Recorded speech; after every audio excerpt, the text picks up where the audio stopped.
കേരള സർവകലാശാലയിൽ രജിസ്ട്രാർ വീണ്ടും ചുമതലയേറ്റതിൽ വൈസ് ചാൻസലർക്ക് അതൃപ്തി.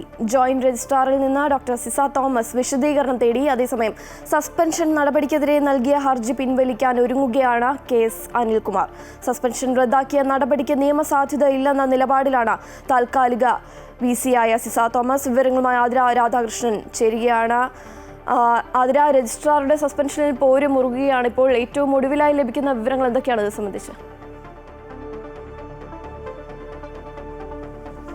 ശ്രീകാർത്തിക, കേരള സർവകലാശാലയിൽ VC രജിസ്ട്രാർ പോര് മുറുകുകയാണ് എന്ന് വേണം പറയാൻ. കാരണം വീണ്ടും രജിസ്ട്രാറായ KS അനിൽകുമാർ യൂണിവേഴ്സിറ്റിയിലെത്തി കഴിഞ്ഞ ദിവസം ചുമതല ഏറ്റെടുത്തിരുന്നു.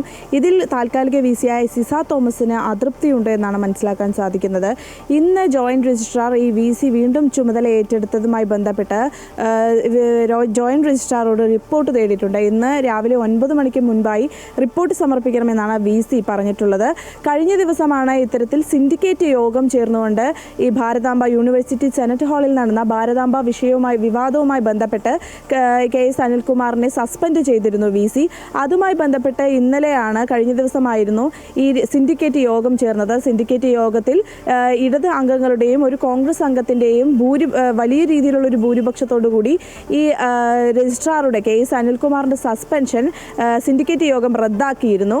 എന്നാൽ ഈ യോഗം ഇത് റദ്ദാക്കുന്നതിന് മുൻപ് തന്നെ VC അവിടെ നിന്നും യോഗം പിരിച്ചുവിട്ടു എന്നാണ് VC ആയിട്ടുള്ള സിസ തോമസ് അറിയിച്ചത്. അതുകൊണ്ട് തന്നെ ആ റദ്ദാക്കിയ നടപടിക്ക്, ഈ സസ്പെൻഷൻ റദ്ദാക്കിയ നടപടിക്ക് നിയമസാധുതയില്ല എന്ന് VC ഇന്നലെ തന്നെ അറിയിച്ചിരുന്നു.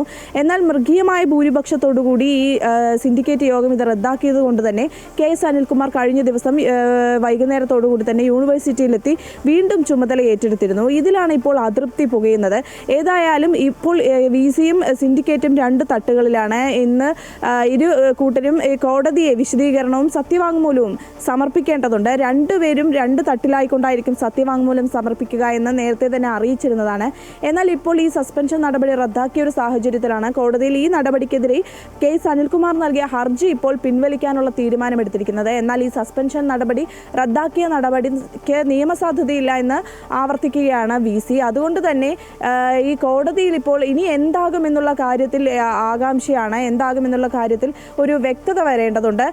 അതിനോടൊപ്പം തന്നെ ഈ SFIയുടെ VCക്കെതിരായിട്ടുള്ള SFIയുടെ പ്രതിഷേധവും ശക്തമാക്കാനാണ് SFI നേതാക്കളുടെ തീരുമാനം. ഏതായാലും ഇനി വരുന്ന മണിക്കൂറുകളിൽ ഇതുമായി ബന്ധപ്പെട്ട കൂടുതൽ വിശദാംശങ്ങൾ ലഭ്യമാകും. ശ്രീകാർത്തിക.